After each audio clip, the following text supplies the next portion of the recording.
fascinating discussion. Another viewer question, though, I wanted to read. This viewer says that he saw a video on the internet which described Francis as the most public heretic in the history of the world, and consequently the worst criminal in the history of the world. Worst what? The worst criminal in the history of the world, since he's leading millions upon millions of souls to eternal damnation. Can this be true? Can Francis be the most public heretic or the worst criminal in the history of the world? That's tricky. It's like, there's parallel examples that over the years people thought that the world was so bad, the world was going to come to an end. Sure. And it never did. And is he the worst one? Is he worse than Luther? Worse than King Henry? Or worse than, you name it, Nestorius or whoever? I don't know. Is he worse than that? I don't know. I mean, look at the time of St. Athanasius. The whole world went after heresy. Yeah.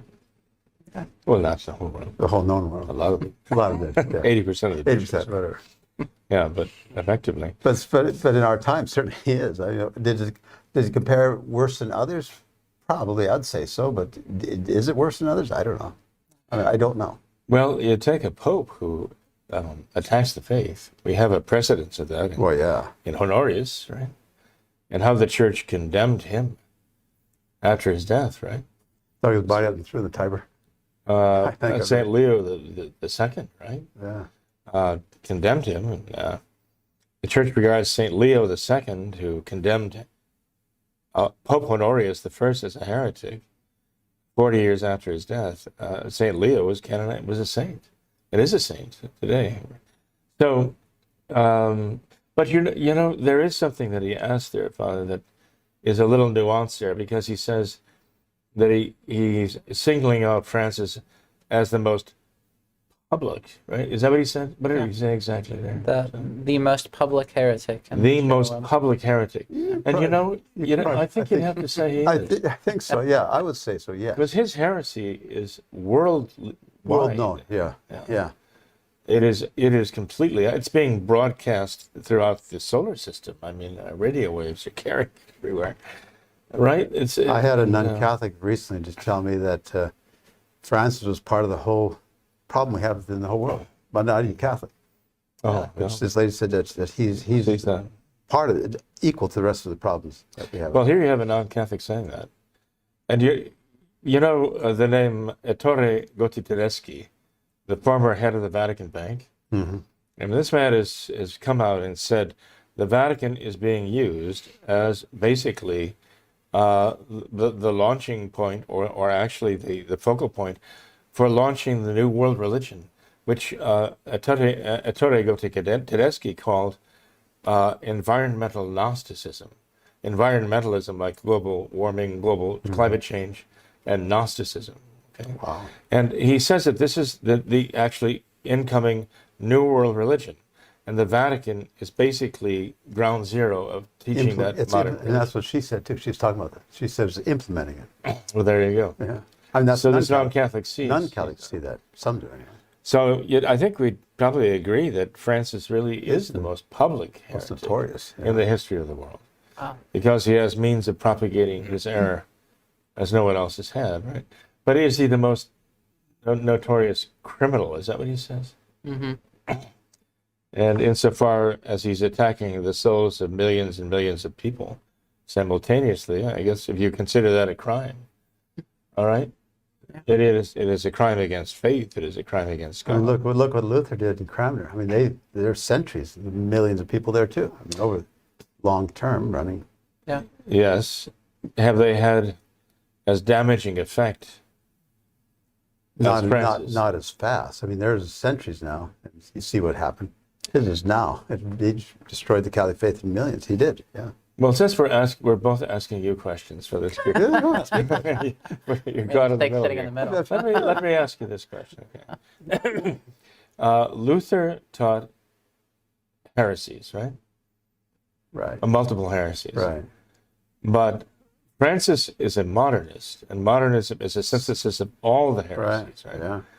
So if I pose the question that way, does that change the answer? If that's the case, he is the most then. Yeah. You'd have to believe he's the most heretical person who ever lived, almost. Yeah. If he is who he claims to be, the supreme pontiff, that he has the greatest responsibility, right? Right. To condemn the error, preach the faith. And he's purveying the synthesis of all heresies and stuff. I think we need to pray for him. Right? Yeah, maybe.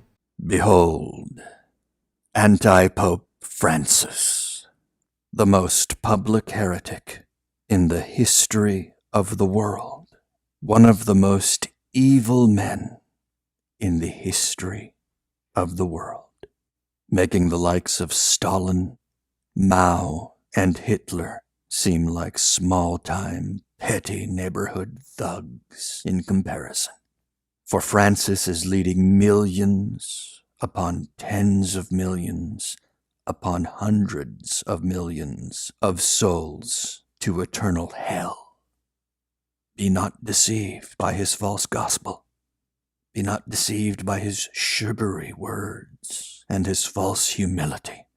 If you follow this man, you will end up in hell.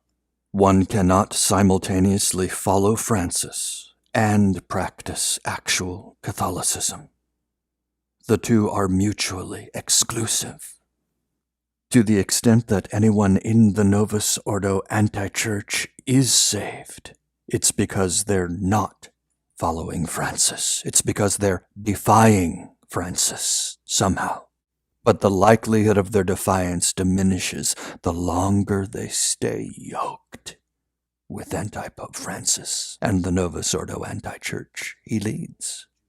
Actual Catholics before the Judas Council, before Vatican II, would not recognize this man as a Catholic. And there's nothing virtuous about recognizing him as a Catholic. Many timid souls speak of the dangers of not following a pope, but they don't speak of the dangers about following a false pope. And those who have eyes to see and ears to hear know that by following this man, you are not following the true gospel of Christ.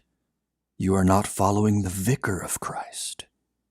It's no accident that this man has renounced the title of Vicar of Christ.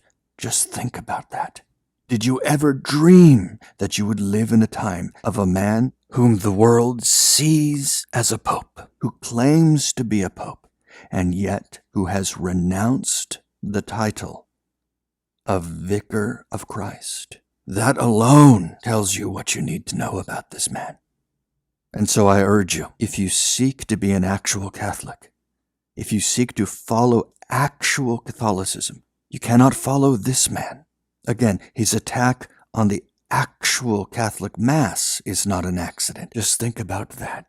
Did you ever dream that a man claiming to be Pope would attack the actual Roman Rite?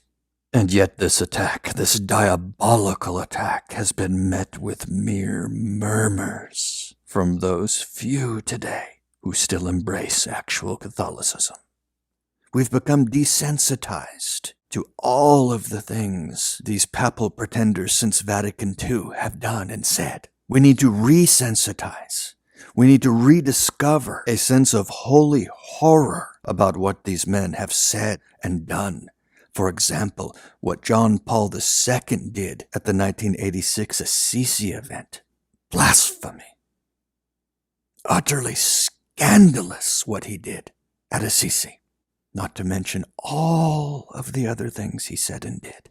Beginning with his first encyclical, preaching the heresy of universalism, and thus leading millions to hell. We must resensitize. This bovine, brutal age has desensitized us to every kind of horror. And yet so many profess horror at all of these school shootings. But these pale in comparison to the horror of what these papal pretenders have done by leading millions upon tens of millions upon hundreds of millions of souls to hell.